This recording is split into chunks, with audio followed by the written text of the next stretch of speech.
Hey, what's going on? If you want to get a complete system that makes melting fat easy and is 100% automated, then I want you to go to the link that's on the bottom of your page right now.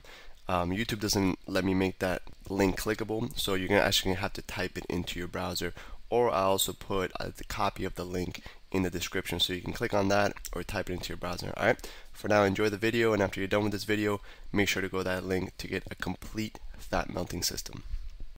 So now we're going to get into a couple more advanced techniques. These are more of our power punching, and they're going to really improve your game as far as knocking people out. And on top of that, it's another part of our workout and our striking, because we're going to work different muscles. We're going to work our core a lot, different muscles in our legs, and different muscles in our shoulders, our biceps, our triceps, everything. So let's get into it. And I have Angela here. She's going to help demonstrate. She has very little experience. Pretty much none. I'm teaching right now hooks and uppercuts. So if she can do it, you can do it, all right? So we're going to get into our hooks and uppercuts. So when we throw, the first one we're going to learn is our left hook, okay, or our lead hook. So if you're an orthodox fighter like me, where you stand with your right hand back, right foot back, your lead hook is your left hand. So that's your lead. If you're a southpaw, where you're naturally left-handed, your lead hook is your right hand. Okay, but all the same rules apply. It's just we're just going back and forth. I'm going to teach orthodox with your right hand back, because that's what most of you are going to be, which is right-handed. All right. So Anna's going to get in our stance. Right foot back, back heel off the ground, hands are up by her cheekbone. Okay, and we're going to do our left hook. So when we do that left hook, we're here. All right. The first thing we want to focus on doing is using our legs, incorporating our legs. So with the legs, we're going to do this. Is what left hook looks like, by the way.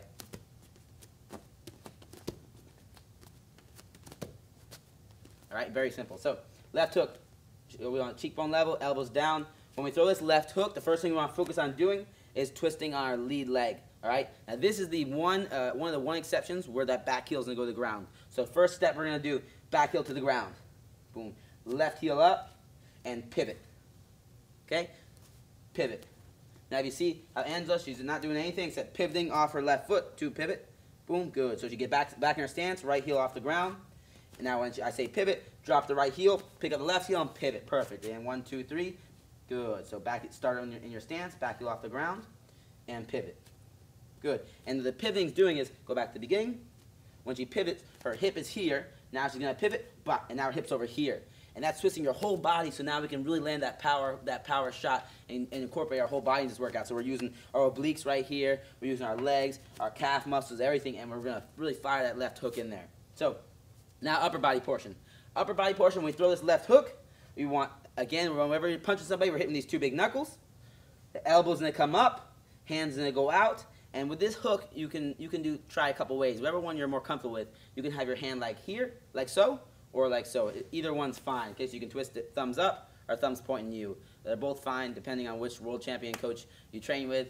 They're all going to say different things. I've trained with Dominic Cruz's coach, who's the bantamweight world champion, and he likes the hooks thrown this way. I've trained with a couple other coaches that like them this way, and they've trained world champions as well. So it just depends on whatever you're comfortable with. All right, and I mix it up. So Anna's going to demonstrate. So first step when we're doing this is back heel comes down, front heel comes up, elbow comes up, hand comes out, and we pivot.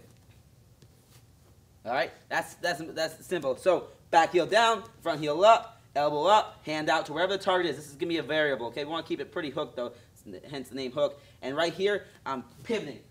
So in one motion, we want to put it together. It looks smoother. Bah, we're just blending them all together and make it a little less mechanical. All right, Angela, let me see you demonstrate. Let's see how quickly you pick this up. So hands are up, and pivot, and hook. Boom, good. Hand comes out, pivot, punch. Wait. Elbow up, 1, 2, 3, punch. Bah, perfect, good. Face it this way. Hands up, chin level, good. Back heel's off the ground, perfect posture. And she's going to throw that hook. Bah, good. Throw that hook. And she's always looking at me. She never takes her eyes off the target, right? 1, 2, 3, and pivot. Good. Hit the hands, and pivot. Bah, good. Perfect. Just like that. And now let's go over common mistakes. Some of these common mistakes when we throw this left hook, or the lead hook, is that right hand will come down. We always want to make sure we keep those hands up. So when Angela throws this punch, and move her around here, she wants to make sure she keeps her right hand up. Left hook, bah, good. She doesn't drop that right hand. It's a big mistake. And this is one of the biggest errors when you throw that left hook, and it's a big problem because one of the counters to a left hook, if she throws a left hook at me, I can always throw a left hook at her. All right? And if her hand's down and my hand's up when I throw this left hook, boom, she's getting hit and I'm not. So always want to keep that left hand, the other hand up when we throw that hook. All right, very simple. Angela's going to demonstrate one more time from all the angles. She's going to get in her stance, throw a left hook, bah, good. Face that way, and then left hook, boom, perfect. All right, so she just learned left hook, just pretty much the same that you're going to learn it. She has never known it before, and now she knows it now. Okay, so that's a left hook. It's a really good punch. You're utilizing a bunch of your core muscles that you don't get when you do that jab cross. All right, same concept apply with our stance. We always want to make sure that we always stay in our stance, move left, step left, move right, step to the right. Our chin's down, hands up, shoulders relaxed, elbows down.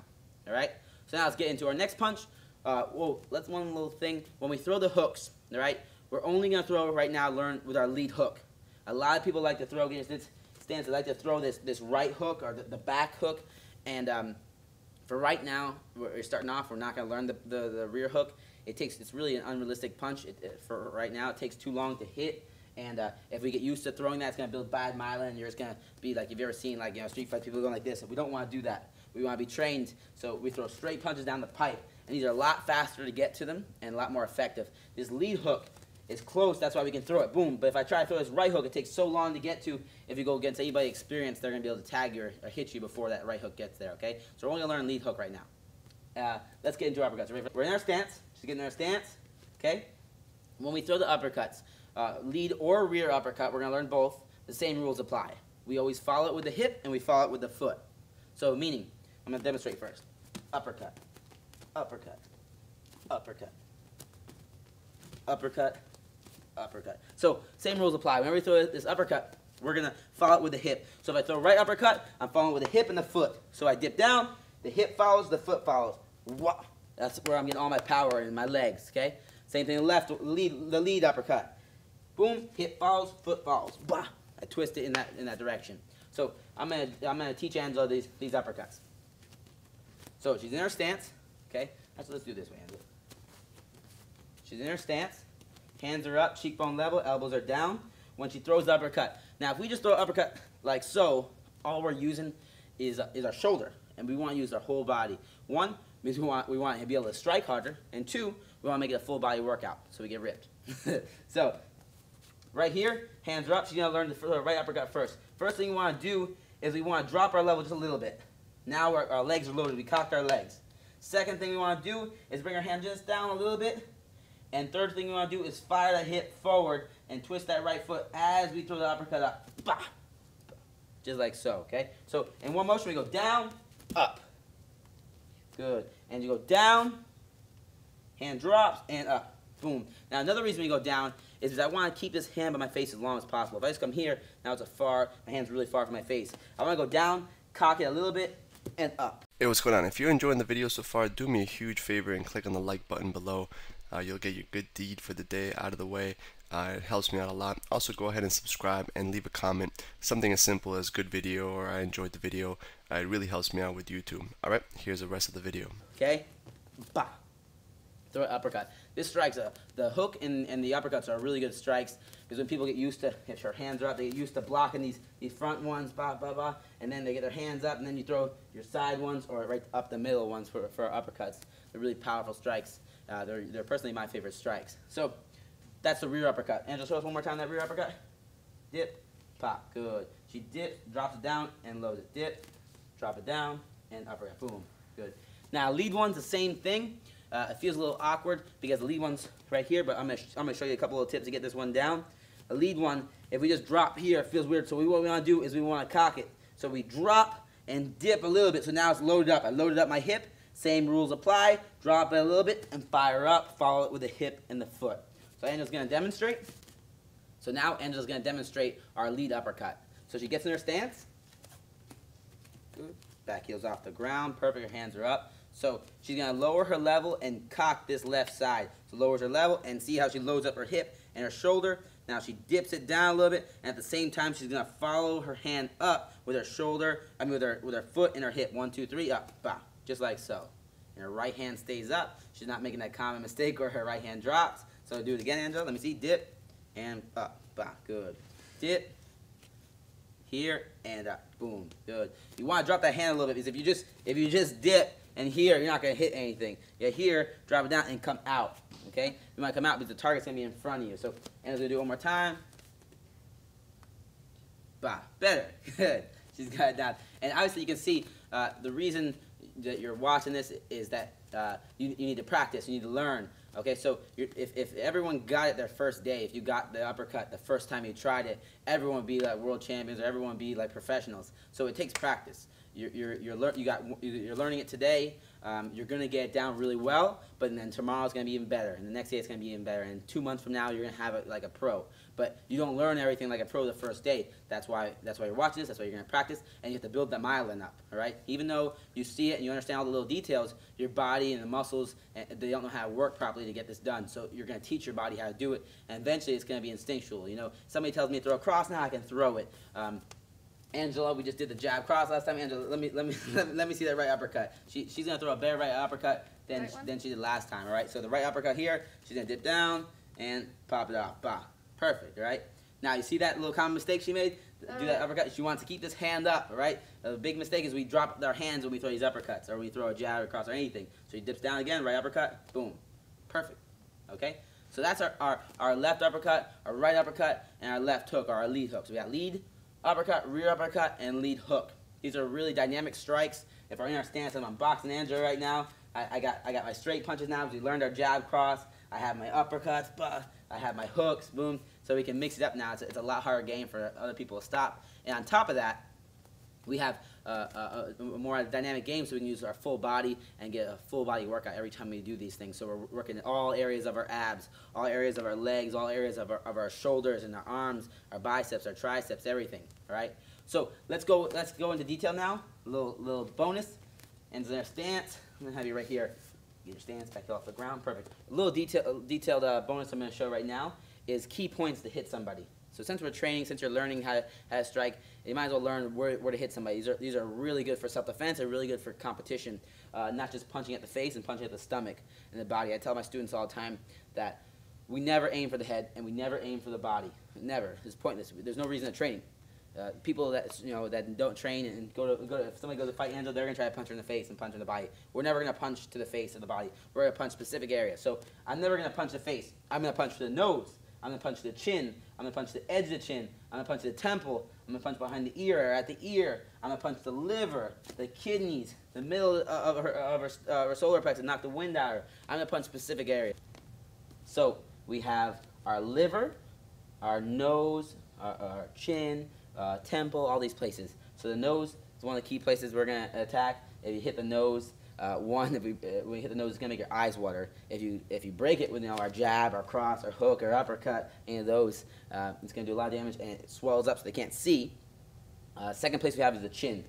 Chin knocks people out really easily. And one of the reasons is it's a real high leverage point to hit. And what happens is your bones connects over here and it acts like it hits and it causes your brain to rattle inside. And that's how people get knocked out. Your brain sits inside liquid.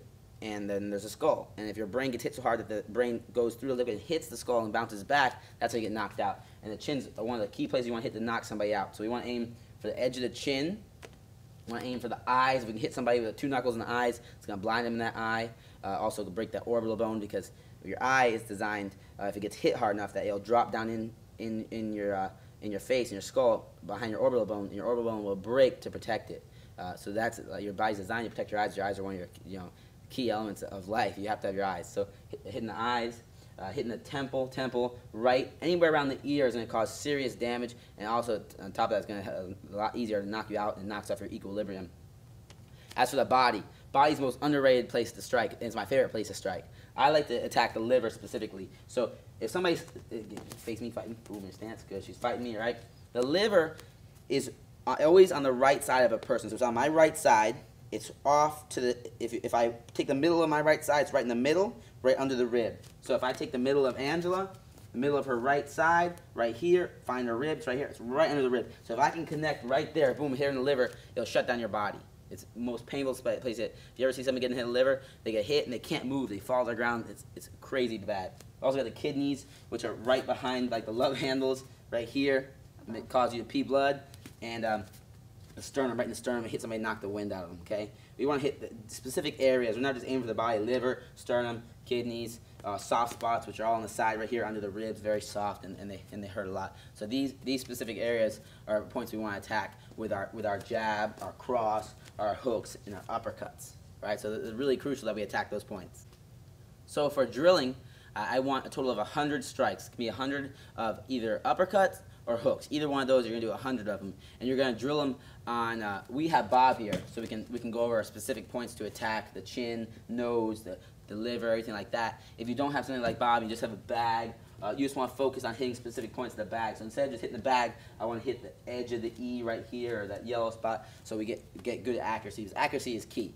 If you're really accurate, you can. It's a lot easier to knock them out than just being really powerful. Because if we're powerful and we're hitting people, on the top of the skull and the forehead and stuff, we're gonna break our hand and we're not gonna knock them out. But if we're accurate, we can be a lot weaker person and hit somebody in the perfect spot and they're gonna go to sleep. So Angela's gonna show us. We're gonna drill. She's gonna do about 10 of them, but it's 100 strikes, perfect practice. Okay, so she's in her stance. She's only allowed to throw uppercuts and hooks. So she's only attacking those key points like the chin, the nose, the ear, the liver, the sternum. So she's going to give me a left hook to the chin, left hook to the chin, bah, and she rotates on her lead foot. So let me see it again. 1, 2, 3. Bah, good. She's going to give me a right uppercut to the chin right here. Bah, excellent. Left uppercut to the liver. Bah. So you want to do little things like that. Just 100 strikes. And again, we're just building up that myelin so it's automatic. We don't have to think about it. We just throw those strikes in there. So now we're going to get into a technique or a drill I like to do that's going to strengthen these muscles so we can punch harder, faster, and just get in a better shape. So she's going to do our sit-up twists. And I like to do this around the bag. You can do anything. You can lock your legs around it. So she's going to lay down, lock her legs around the bag, and it's going to really strengthen all those muscles that it takes in your core for you to really get that twist and that fast pop-off. So what she's going to do is we can do anywhere from 25 to 100, whatever you're comfortable with. I like to do 50, so we're building up that myelin for the twist. So she's going to come up. She's going to keep her hands up the whole time, so we always get trained and keep our hands up high. And she's going to sit up, throw a right hook, go down. Bah, good. Keep that elbow up. Sit up, left hook, down. Good. And she's really focusing on twisting that body so we can get those abs and those obliques. Up, hook, bah, and down. Up, and see how her hands are up the whole time. Back up, and back up. And she's just going non-stop, working those abs and working that twist. So we're really strengthening it so we can get those power shots in. Good job, Angel. So she's good. She has those hooks in. Just do that. It's really going to help strengthen you. It's going to give you an awesome ab workout and core workout for you to get better at these punches. Hey, real quick, one more thing before you go. I want to make sure you know that there is no correlation between how hard you work and how much fat you melt or how much muscle you build. All right? There's enough science, enough data out there that there's absolutely no correlation between hard work and results. All right? There's a difference between movement and achievement. All right? If you want to learn my best tips, what I call the 5% hacks that allow you to get maximum results, maximum fat loss, maximum lean muscle gain, I want you to go to the link that's on the bottom of this page, or you can click on the link in the description. All right, you're going to get a complete system for melting fat in an intelligent and streamlined system. I'll see you there.